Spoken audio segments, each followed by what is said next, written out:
Hello students, welcome to science class. तो जैसा कि हम लोग पढ़ रहे थे डाइजेशन ऑफ फूड, तो हमने कहाँ तक पढ़ा था? Inside the stomach. स्टमक के अंदर डाइजेशन कैसे होता है हमने ये पढ़ा था। अब नेक्स्ट स्टमक से फूड कहाँ जाता है ये हम पढ़ेंगे। Inside the intestine. So from the stomach the food goes into a long coil tube called small intestine. तो स्टमक के बाद फूड कहाँ पहुँच रहा है? ये जो है लॉन्ग क्वाइल ट्यूब आपको दिख रहा है, स्मॉल इंटेस्टाइन। इधर दो इंटेस्टाइन, लार्ज इंटेस्टाइन और स्मॉल इंटेस्टाइन। तो स्मॉल इंटेस्टाइन आप देख रहे हैं, ये लॉन्ग और नैरो ट्यूब्स जो दिख रहे हैं क्वाइल्ड फॉर्म में जो प्रेजेंट है उन्हें हम स्मॉल इंटेस्टाइन बोलते हैं। और फूड वहीं स्टमक से सबसे पहले कहाँ जाता है? स्मॉल इंटेस्टाइन में जाता है और फिर फर्दर जो डाइजेशन है वो यहाँ पर कंप्लीट होता है। ठीक है, और ये लार्ज इंटेस्टाइन का स्ट्रक्चर आप देख ही रहे हैं। ठीक है, तो अभी हम इसके बारे में पढ़ेंगे कि स्मॉल इंटेस्टाइन के अंदर कैसे फूड का डाइजेशन हो रहा है।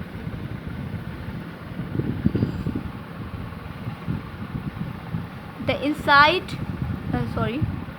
inside walls of the small intestine produces a juice that mixes with the food and further break it down into simpler substances।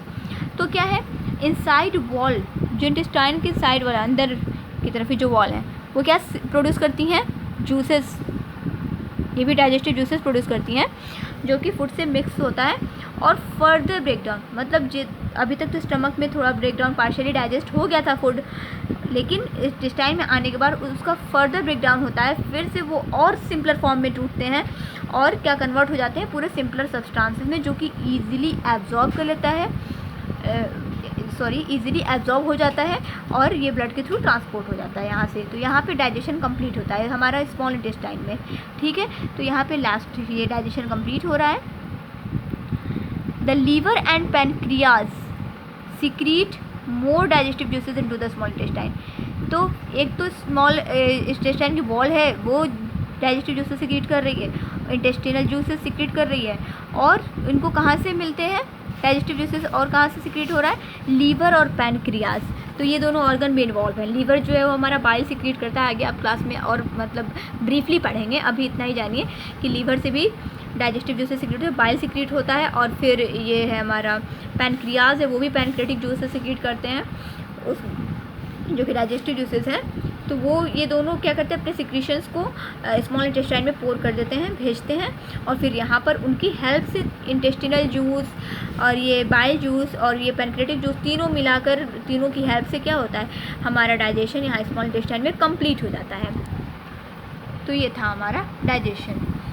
These juices help in complete digestion of food। देखिए आपको बताया गया है ये completely food को digest कर देते हैं तीनों मिलकर। The food is now in liquid form. अब फूड किस फॉर्म में हो गया? हम तो ले रहे थे सॉलिड फॉर्म में, और फिर उसको उसका ब्रेकडाउन हुआ इतना, वो मतलब कई जगह पे देख रहे हैं आप इसका डाइजेशन हो रहा है, माउथ में हुआ, फिर स्टमक में हुआ, फिर स्मॉल इंटेस्टाइन में कंप्लीट हुआ। तो ये पूरा किस फॉर्म में चेंज हो जाता है? एकदम simple soluble form, liquid form में चेंज हो जाता है food. The process of digestion ends here. तो यहाँ पर ये डाइजेशन का प्रोसेस एंड होता है स्मॉल इंटेस्टाइन में। The wall of the small intestine have tiny finger like structure called villi which absorbs all nutrient from the digested food and send them to the blood. अब क्या है role? Digestion तो complete हो गया, तो जो small intestine की wall है ना, उनमें टीनी फिंगर लाइक स्ट्रक्चर्स पाए जाते हैं। यहाँ पर डायग्राम तो दिया नहीं है आपकी बुक में, बट आगे आप पढ़ोगे तो ये टीनी फिंगर लाइक प्रोजेक्शंस जो होते हैं, जिसे हम विलाई बोलते हैं, वेली बोलते हैं, तो वो क्या करते हैं? इनका क्या रोल है? ये सरफेस एरिया को इंक्रीज़ करते हैं, और ये जो लिक्विड फॉर्म में फूड चेंज हो गया, यहाँ से सारे न्यूट्रिएंट्स क्या होते हैं? एब्जॉर्ब हो जाते हैं, और जितने भी न्यूट्रिएंट्स डाइजेस्टेड फूड में है वो एब्जॉर्ब हो जाते हैं, और कहाँ जाते हैं? ब्लड के थ्रू सारे पार्ट्स में जाते हैं, और हमें एनर्जी मिलती है, और भी हमारी बॉडी की ग्रोथ में भी हेल्प करता है, और बहुत सारा काम करता है। तो ये सारे हैं। ठीक है, इस तरह से फूड का एब्जॉर्प्शन हो रहा है ब्लड में। The blood distribute nutrients obtain from the food to all parts of the body. तो ये सारे न्यूट्रिएंट्स को भेज देता है all parts of the body में, सारे पार्ट्स में। The food that can not be digested by our body goes in to large intestine. अब बाकी क्या बचता है? कुछ वेस्ट मटेरियल। मैंने बताया था कि कुछ बायोकेमिकल जो प्रोसेस हमारे बॉडी में जो भी डाइजेशन का प्रोसेस हो रहा है, तो उसमें कुछ वेस्ट मटेरियल भी बचते हैं। जैसे फ़िल्टर करने पे कोई भी चीज़ फिल्ट्रेट बचता है और फिर वो बचता है ना, तो इसी तरह से इसमें भी क्या है कि डाइजेशन के बाद कुछ वेस्ट मटेरियल बचते हैं जो कि कहाँ जाते हैं, जो हमारे बॉडी के लिए टॉक्सिक हैं, नुकसानदायक हैं, हार्मफुल हैं, तो वो कहाँ जाते हैं, फिर वो लार्ज इंटेस्टाइन में चले जाते हैं। जो भी वेस्ट मटेरियल है वो कहाँ जाते हैं, स्मॉल इंटेस्टाइन से लार्ज इंटेस्टाइन में जाते हैं, where water is absorb from it. फिर फर्दर उसमें जो वाटर होता है जो कि जिसकी हमारे बॉडी को नीड होती है वो वहाँ पे एब्जॉर्ब हो जाता है लार्ज इंटेस्टाइन में। और क्या होता है, this results in the formation of phases that passes out of the body through the anus. तो वाटर एब्जॉर्ब होने के बाद जो फैसेस, जो वेस्ट मटेरियल बच गया सॉलिड फॉर्म में, सेमी सॉलिड फॉर्म में जो वेस्ट मटेरियल बच गया जिसे कि हम फैसेस बोलते हैं, ये जो वेस्ट मटेरियल है डाइजेशन होने के बाद जो बचता है वेस्ट मटेरियल टॉक्सिक है जो हमारे बॉडी के लिए, जिसका कोई यूज़ नहीं है हमारी बॉडी में, तो वो क्या होता है, they pass out of the body through the anus. ये बॉडी से बाहर निकल जाते हैं एनस के थ्रू। ठीक है, तो ये था हमारा डाइजेशन, पूरा फूड का डाइजेशन कैसे हो रहा हमारी बॉडी में, ये था। कंप्लीट हो गया आपका चैप्टर। यहाँ पे देखो, complete the flow chart show the process of digestion in the human body. तो फर्स्ट ऑफ ऑल माउथ में हो रहा है, फिर कहाँ जा रहा है, तो ये आपको अपने से फिल करना है, फूड पाइप के थ्रू कहाँ पे गया, फिर इस तरह से आप खुद फिल कर सकते हैं। ठीक है, इसमें कुछ बताना नहीं है।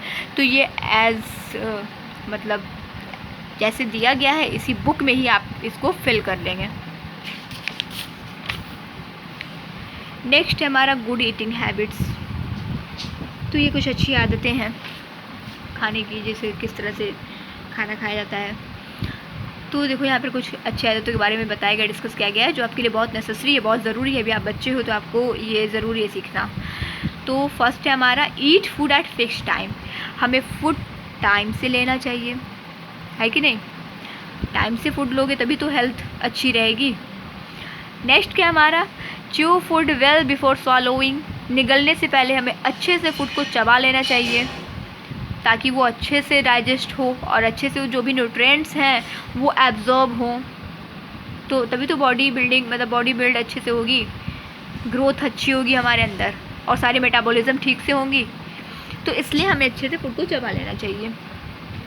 ईट अ बैलेंस डाइट। और कैसा बैलेंस डाइट के बारे में बता चुकी हूँ, जिसमें सारे न्यूट्रिएंट्स प्रॉपर अमाउंट में अवेलेबल हों, वैसी डाइट हमें लेनी चाहिए। नेक्स्ट क्या है, do not over eat. Next point है, ज़्यादा नहीं खाना चाहिए, ओवर ईट नहीं करना चाहिए। ओवर ईट से ओबेसिटी होती है और भी बहुत सारी डिजीज़ होती है, अच्छे से डाइजेस्ट भी नहीं हो पाता है, फूड इंडाइजेशन भी हो जाता है, तो ये सारी प्रॉब्लम है। तो ओवर ईट नहीं करना चाहिए, ज़्यादा नहीं खाना चाहिए, जितनी लिमिट है उतनी ही खाओ जितनी भूख है। Eat lot of green vegetables and fruits.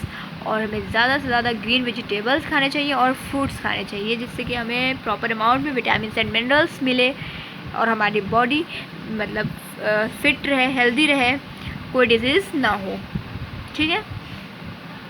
Always wash your hands before and after eating. हमें अपना हाथ जो है, हैंड है, उसको वॉश करना चाहिए खाने से पहले भी और खाने के बाद भी। The place where you eat must be clean and tidy. और जिस प्लेस पे हम खाना खाते हैं वो जगह भी साफ़ सुथरी होनी चाहिए। ठीक है, कोई माइक्रो ऑर्गेनिज्म वगैरह ना रहे, एकदम बिल्कुल क्लीन रहे, तब जाकर हम हेल्दी होंगे। नेक्स्ट क्या है, ड्रिंक प्लेंटी ऑफ वाटर।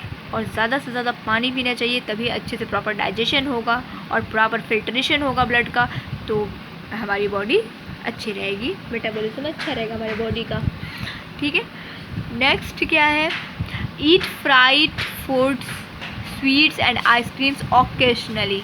देखिए क्या बोला गया है, फ्राइड फूड जिसमें फ़ैट ज़्यादा है, स्वीट्स भी ज़्यादा नहीं खानी चाहिए, हमारे दांतों में भी प्रॉब्लम होती है और बहुत सारी डिजीज़ भी कॉज करता है, डायबिटीज़ वगैरह, और आइसक्रीम्स भी है। तो ये सारी चीज़ें जो कि नुकसानदेह हैं, बहुत ज़्यादा नहीं खानी चाहिए, तो उन्हें ऑकेशनली खाना चाहिए, कभी कभी खाना चाहिए। ठीक है, ये नहीं कि आप डेली फ्राइड फूड खाओ, बहुत ज़्यादा अमाउंट में मैगी वगैरह या फिर पास्ता, ये जो भी है क्या बोलते हैं फास्ट फूड है, या फिर कोई भी फूड, सब्जी कोई मतलब पूरा फ्राई करके या पराठे खाओ, ऐसा नहीं। डेली हमें फ्राइड फूड नहीं खाने चाहिए और मीठा बहुत ज़्यादा नहीं खाना चाहिए, आइसक्रीम भी ऑकेशनली खाना चाहिए, कभी कभी, उससे कोई प्रॉब्लम नहीं होगी अगर ऑकेशनली खाओगे। Avoid drinking soft drink is excess. Soft drinks जैसे कोल्ड ड्रिंक्स वगैरह जो आ रहे हैं उससे आप ज़्यादा नहीं पीना चाहिए। ठीक है, वो भी नुकसान करता है, तो सॉफ्ट ड्रिंक्स ज़्यादा नहीं, पानी ज़्यादा पियो बट सॉफ्ट ड्रिंक्स ज़्यादा नहीं पीना चाहिए। Avoid the so called energy drinks as they are of very little nutritional value. और जो एनर्जी ड्रिंक्स भी आ रही है ना आजकल, उसमें बहुत सारे केमिकल एडिटिव्स मिले होते हैं। तो एनर्जी ड्रिंक के नाम पे तो हम पीते हैं, लेकिन वो बहुत ज़्यादा उनकी न्यूट्रिशनल वैल्यू नहीं होती है, तो वो हमारे लिए बहुत ज़्यादा फ़ायदेमंद नहीं होते हैं, बल्कि उसका साइड इफ़ेक्ट भी है, क्योंकि उसमें केमिकल्स ऐड होते हैं, एडिटिव्स होते हैं, केमिकल्स ऐड होते हैं। तो जैसे कि हम लोग देखते हैं फ्रूट जूसेस वगैरह जो आ रहे हैं डब्बे में, तो वो क्या है ना कि उसमें बहुत सारे एडिटिव्स मिक्स होते हैं जिससे कि वो सड़ते नहीं हैं। तो वो क्या है एक्चुअली, वो एडिटिव्स क्या है, केमिकल है, जो कि हमारी बॉडी को हार्म पहुँचाता है। तो ये नुकसानदेह है बहुत ज़्यादा, हमें नहीं लेना चाहिए सो कॉल्ड एनर्जी ड्रिंक्स वगैरह। हमें अपना एकदम ग्रीन वेजिटेबल फूड जितना भी है अच्छे से खाएं, वही बहुत है। फ्रूट्स ज़्यादा से ज़्यादा खाएं। तो ये चैप्टर हमारा कंप्लीट हो गया। नेक्स्ट हमारा फिल इन द ब्लैंक्स है। Correct achieve food well before and after swallowing। हमें पता है, यहाँ मैं पढ़ाई हूँ बिफोर swallowing, तो यहाँ बिफोर होगा। Drink plenty of cold drink और water, water. Always wash your hands, wash करना चाहिए हमें क्या, हैंड, खाने से पहले और खाने के बाद। Eat food at all time, हमेशा नहीं, यहाँ मैं बताई हूँ फिक्स टाइम खाना चाहिए, हमेशा फूड नहीं। तो ये सारी चीज़ें थी। तो ये चैप्टर कंप्लीट हो गया स्टूडेंट्स। नेक्स्ट मैं स्टार्ट करूँगी चैप्टर 7 आवर इन्वायरमेंट। ओके।